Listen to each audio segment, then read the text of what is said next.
20 years. 20 years is a long time.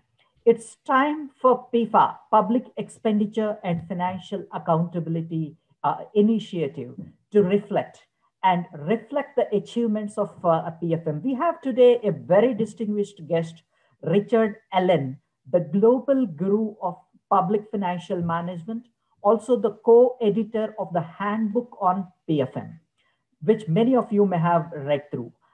He's also the first head of PEFA Secretariat, and I would have some conversations with him to reflect on evolution of public financial management systems over the past 2 decades.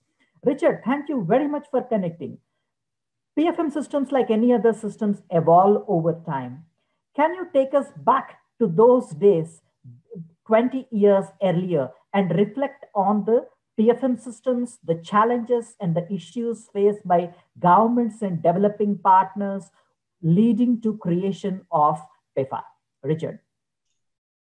Okay, well, thank you for those questions, Srini. I think that there really were no diagnostic tools at all in the PFM area 20 years ago, absolutely nothing. There were diagnostic tools in other areas. For example, rating agencies had tools which looked at the financial performance of countries and their financial systems, but there was nothing in the PFM area. So this was really a major change. And I think we've got to remember that what we were trying to do with the PEFA program when it was set up was really focus on the finance ministries in countries and increasing their capability of analyzing the performance of financial management systems right across the government. So we were giving them a tool which they could use to help them strengthen financial management and conduct their public finance responsibilities. I think one other point I'd like to make here is that there were 2 main players at the beginning of the PEFA program, the World Bank and the European Union. The World Bank was looking to develop a diagnostic tool, of course, but it was also looking to bring together the disparate parts of the World Bank, focusing on different aspects of public financial management. So you had what was called the PREM unit, economic policy, which was focusing on fiscal policy, economic management, and so on, and also poverty reduction. And then you had the financial management side of the bank, which was focusing mainly on accounting and auditing. And finally, you had the procurement sections of the bank, which were focusing on public procurement. So one of the objectives of the bank was to try and bring those 3 elements together within one coherent framework, which is what the PEFA program was exactly trying to do. On the EU side, the European Union were under pressure from stakeholders to give better accountability for how they spent their money, their loans and grants to developing countries, and to provide a framework which would give stakeholders assurance that this money was being well spent. So you had those 2 disparate influences on the development of the program, but both of them converging on the need for a coherent diagnostic framework. Thanks, Richard. Now that we generally see a lot of changes in the PFM system, do you think PFM systems generally have delivered on the promise for improved public sector governance and citizen welfare? Where do you think we did well and where you would have liked to see better progress? Richard. I think the PEFA framework helped enormously to support countries at all levels of development to improve their PFM systems. I think that, however, the progress has been quite slow, particularly in low-income developing countries, in Africa and other parts of the world. Improvements have been made, for example, in improving the preparation of the budgets, in the execution of budgets, in applying internal controls, in developing better audit institutions in government, in improving public procurement. But there are still some very large capacity gaps, particularly in low-income countries, relating, for example, to the development of medium-term frameworks for budget programming, the development of performance budgeting systems, internal controls, cash management, and so on. So I think a lot of work needs still to be done to improve these basic systems of public financial management. And I think the next 10 to 20 years will require a lot of effort from the development partners and the governments and the finance ministries of these countries to improve these basic systems. That will continue to be a priority. And that, of course, is what the PEFA framework is primarily focusing on. Thanks, Richard. Now it brings me to a more personal experience related question. Based on your vast experience of 2 decades and beyond, or rather 4 decades on public financial management, can you share some fond experiences of success stories of PFM that you noticed globally, whether it's in your work on PFM through the IMF or as head of PEFA Secretariat? You asked me what pleased me both. Just to give some examples of things that I've done, achieved in my last 20 years that have pleased me. Let me give you 2 examples of this. The first thing I think was helping to set up the PEFA framework. Please remember, this was a very long process. It took about 5 years before the actual first framework was developed. And it was a lot of work. And by the time it was developed, I had left the PEFA Secretariat. But we did some important initial work. We had huge arguments within the organization, within the Secretariat, between the Secretariat and the various partners, the World Bank, the EU, the DFID, and the other partners that came in. There were lots and lots of arguments and discussions and disputes about how the framework should be established. We published a book in 2002, which set out some ideas for this. I was one of the authors of that book. And the framework developed along those lines very much. But I think it took a long time.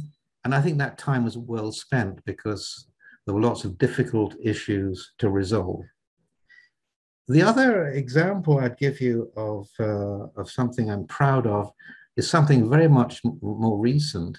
And there was some work I've done very recently, in the last 6 months, in fact, in Kenya, to help the government, to help the National Treasury there improve their oversight of state corporations. State corporations in Kenya create huge fiscal risks. And what we did in this work was working with the departments in the National Treasury to prepare financial evaluation reports of 18 fiscally risky state corporations, and also to prepare a strategy for reforming those institutions and for improving the financial oversight of the Treasury and the government over the state corporations. What I wanted to emphasize about this work was that it was very interactive, and there was a huge amount of knowledge transfer from the IMF team, which I was leading, to the National Treasury. It was very unlike many examples of technical assistance, where you write a report, you leave it on the desk of the finance minister. He says, "Thank you very much, Richard, that's very nice work," and then nothing absolutely happens after that. In this case, the National Treasury took full ownership of the work. It was them that published the final reports and published the strategy. So I think this was something I was quite proud of, and I think it's a very good example of the way in which capacity development activities should be organized. Thanks, Richard. That brings me to the last question. This is obviously on COVID-19.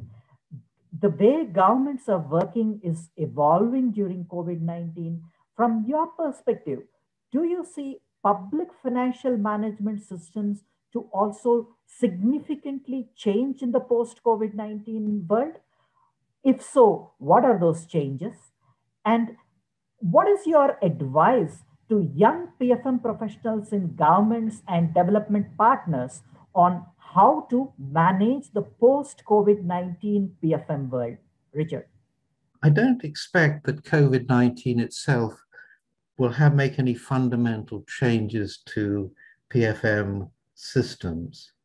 I think that a lot of the mechanisms, the emergency mechanisms that were created under COVID-19, for example, the COVID-19 funds that were set up in many countries, the large cash transfers to vulnerable groups, are one-off things that will hopefully not need to survive the COVID crisis and will go away.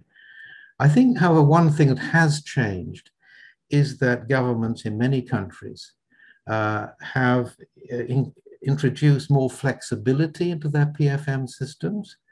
For example, the way in which procurement functions operate. They've streamlined procurement operations.